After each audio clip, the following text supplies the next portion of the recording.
So what is compartmentalization and how it can affect relationships? So compartmentalization is a type of defense mechanism जिसमें आप to opposing thoughts या emotions को mentally separate कर देते हो, जिससे आपको एंजाइटी की फीलिंग्स ना हो, नेगेटिव फीलिंग्स ना हो. ये अनकंफर्टेबल स्टेट को हम कॉग्निटिव डिसोनेंस भी कहते हैं. एंड इनहेरेंटली ये कोई गलत चीज़ नहीं है डिफेंस मैकेनिज्म्स, बट आप ये नॉर्मली अनकॉन्शियसली करते हो. And sometimes they indicate a deeper problem. Like for example, अगर किसी का चाइल्ड अब्यूज़ हुआ है एंड बट वो उस फैक्ट को एक्नॉलेज नहीं कर रहा है, मान नहीं रहा है, क्योंकि अगर उसने वो चीज़ मान ली तो it will may be it will affect their sense of worth. So that's why they are not accepting it.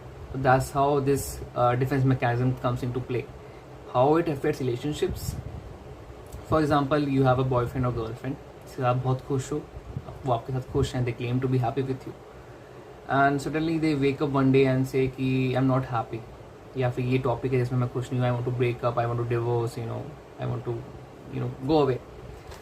And you ask suddenly कि अभी तक सब खुश थे, एक साइड पे हम खुश हैं, तो एकदम से ये टॉपिक कहाँ से चल रहा है, ये कहाँ से आ गया. There might be a possibility कि compartmentalization was in play and एक साइड पे they are happy with you, खुश हैं आपके साथ, टाइम स्पेंड कर रहे हैं, हर टाइप की इंटीमेसी डेवलप हो रही है, बनी हुई है.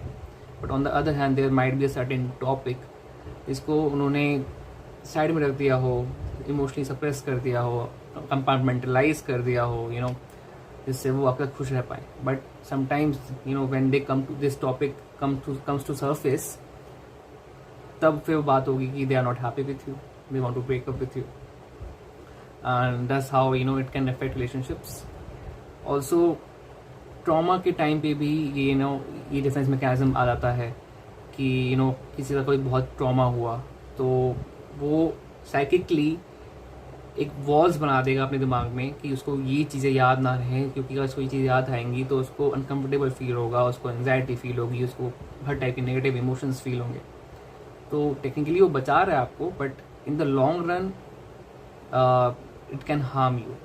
सो that's where therapist comes into play, and वो हर चीज़ को आपको एक्नॉलेज करवाएंगे, रिकग्नाइज करवाएंगे कि ये चीज़ आपका मैलअडैप्टिव थॉट है, ये गलत थॉट है, ये गलत पैटर्न है जो आप लेके बैठे हुए हो. So that's how therapist help, and that's how compartmentalisation can affect relationships.